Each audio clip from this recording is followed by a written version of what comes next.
Welcome once again, breaking down the 7-game main slate, the night slate for Wednesday here, May 29th. If you're looking for the early slate, go ahead to another video on our channel. That one is going to be covered and previewed. But for now, just this 7-game night one. We have the sheet, we have the rankings as usual, but we'll just go through the pitchers as we do. First off, Imanaga up at the top, 10.6K, up at the top in terms of salary. He's been awesome. He's been absolutely incredible. Start after start after start. He's breaking records with what he's been able to do. There was a little concern with him coming into the season, just with like his home run allowance. But I mean, he's kind of squashed all doubters at this point in time. Only 3 home runs allowed in his 9 starts. Tougher matchup, facing off against Milwaukee. You know, it's never a team that you really want to get super excited about playing as a pitcher. But Imanaga has been absolutely dominant in terms of allowing and limiting, I should say, hard contact throughout the course of the season. The strikeout rate is fine. It's nothing elite, but he's just been absolutely incredible. Great control. He's fine. Luis Gil, I actually do rank above Imanaga here, though. Facing off against the Angels, just a nice matchup. This guy has been skyrocketing up everybody's charts. I talked earlier on in the season when he was still kind of struggling in terms of like producing DFS points that he's still inducing a lot of swinging strikes. So we are still high on him, and it's finally coming to, and it's really exciting to see. I'm thrilled. I have him in the FSi season-long fantasy league, so great trade bait there. But Gil, in terms of this matchup, it's great. The Angels do not scare me one bit. I think he's going to be able to absolutely dominate them in terms of strikeouts. I'm not expecting him to get the 8 to 14 strikeouts like he's gotten in the past 2 starts. Actually, I don't know. I think his over-under is around 6.5, so entirely possible that he could get up to 8 strikeouts here. I really like this matchup. The price tag is high. It shocked me, even though he has pitched so well and so dominantly over the past month. Still shocked me to see him, at 10K and above. But I mean, it's worth it. He's been inducing swinging strikes. He's been limiting hard contact. He's been going 9,800 pitches. So I think he's going to be my number 1 target here in the top tier. Lugo, 9.6. I know this guy's been doing very well this season. I don't trust it. The numbers are there. The underlying numbers are there.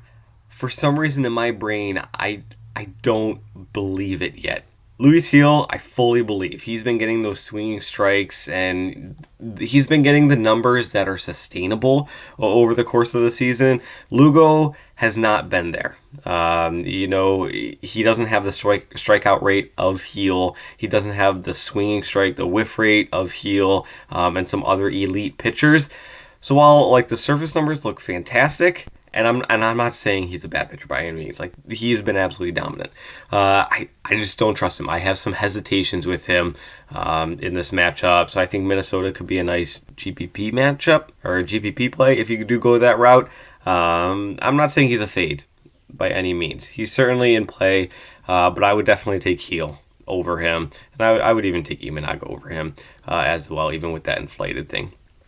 But going into where I think the ownership is going to be lying, and in terms of pitching, and I think that Verlander is probably going to see the most ownership on this slate.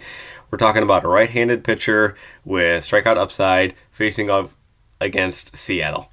We have been picking on Seattle every single start, it seems, for right-handed pitchers, just because they just strike out so much. They provide such a floor for the opposing pitchers that they're starting off against. Verlander, he was absolutely dominant in his last start. I know it was against Oakland, but honestly, he's looked great in his past 2 road starts. And I think that is going to be able to continue here.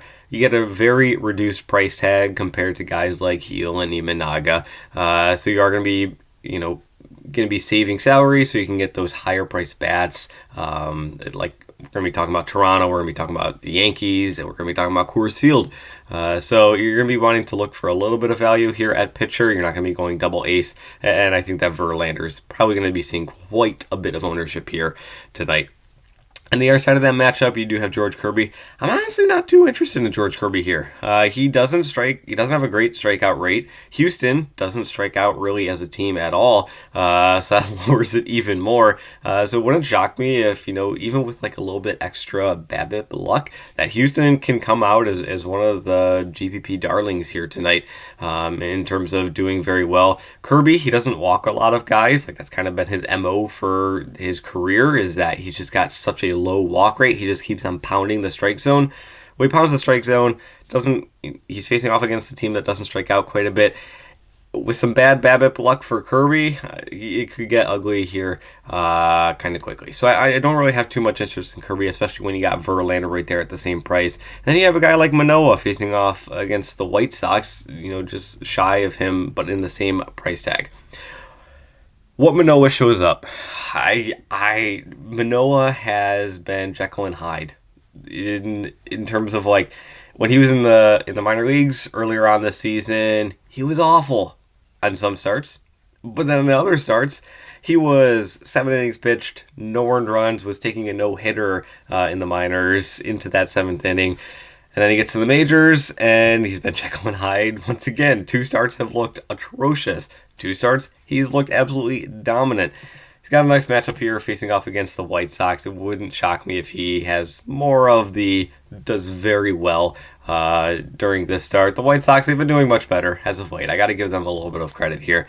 But I still think that like a Verlander-Manoah combination could be quite popular, especially if people are trying to jam in those top-priced bats and Coors and the Yankees and Toronto and the Cubs and all that kind of stuff.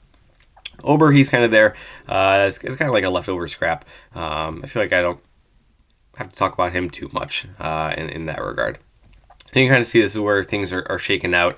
Going into the cheap tier, I know Allen is in Coors Field, but I do like the strikeout upside of him. So I'm going to be putting him as kind of my favorite cheap option, just because honestly, if you'll get everybody else, I'm not playing them. I'm not playing Block or Wilson or Flexen. Just throw him out of the window. So I'm going to take some upside, even though he is in Coors. Give me the strikeout upside with Allen. Schwellenbach, this is a prospect for the Braves. One thing to note with Schwellenbach here is that AA. That's as high as he has pitched so far, was in AA. He's skipping AAA, jumping right into the majors, and honestly, I'm a little concerned about that.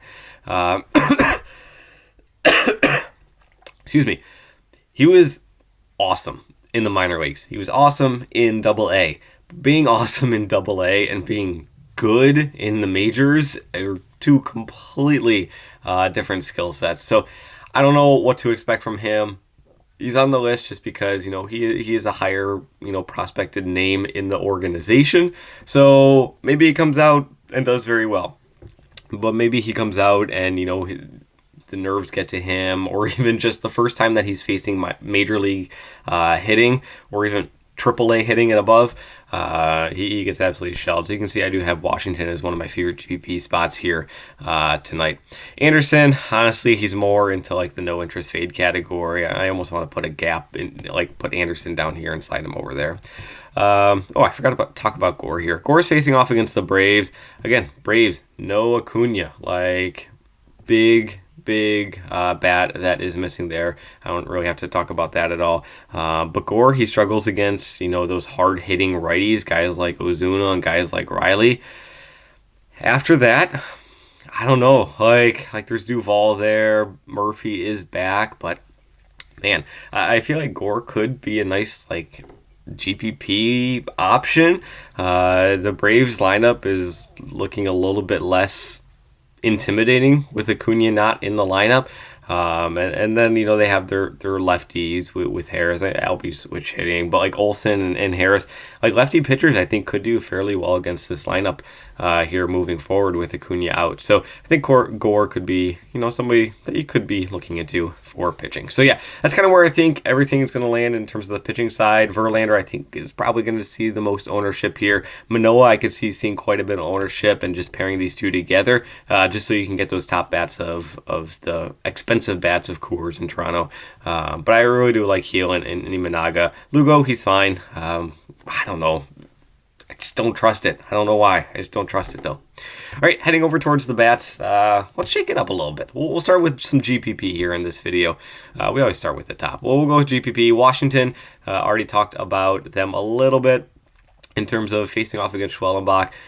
Highest pitching that he's faced is Double-A, and now he's jumping into the major leagues, skipping Triple-A. Could be a disaster. Who knows? We'll see.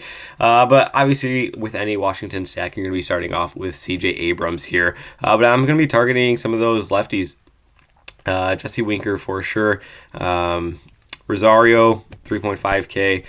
They have a very cheap Keibert Ruiz, 2.4K. Like this could be a nice start here. All of them in favorable spots in the lineup. All of them correlate well together. All of them have home run upside. Ruiz doesn't have as much home run upside. He's only got 3 on the season so far, but still. Excuse me. But still, I like what he brings. I like his spot in the lineup. He could be projected higher up in the lineup. And at 2.4K, he's not going to be really burning you. So this Washington stack, very affordable as well. They're going to be able to allow you to get one of those, like even if you do go with Verlander and more chalky, they're going to allow you to get up into guys like Luis Gil and have 4K remaining. So you're still able to get some of those higher bats. Say you get off of the Verlander chalk and you want to go with just Manoah. Now you're 4.1K for the remainder of your bats, and they leave the first, second, third outfield. Like you can find a team and a stack that's going to pair very well with them. So I do really like Washington there. After them, KC and Houston. I already talked about Houston facing off against Kirby. I don't know. I will say this Houston Kansas City game, lowest over under on the entire slate. So Vegas is not expecting a whole lot of runs in this game. I think Houston's implied run total is only like 3.6 or 3.7. It's not a lot. So it's more so it's the way that Kirby pitches and that he jams the strike zone, doesn't walk a lot of guys, and Houston is just such a very low strikeout team. And Kirby, honestly, he's been tossed around here the past couple of starts. I don't know if something's going on with him. So I do think that Houston could be a very intriguing team, and I honestly might bump Casey down here with Atlanta. Cheap Colorado, Coors, Allen, not much else to say there.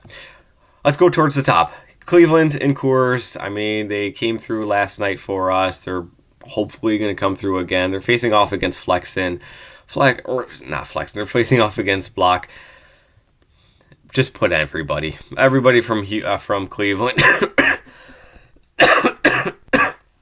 Excuse me. One of these weeks, this cough is going to go away.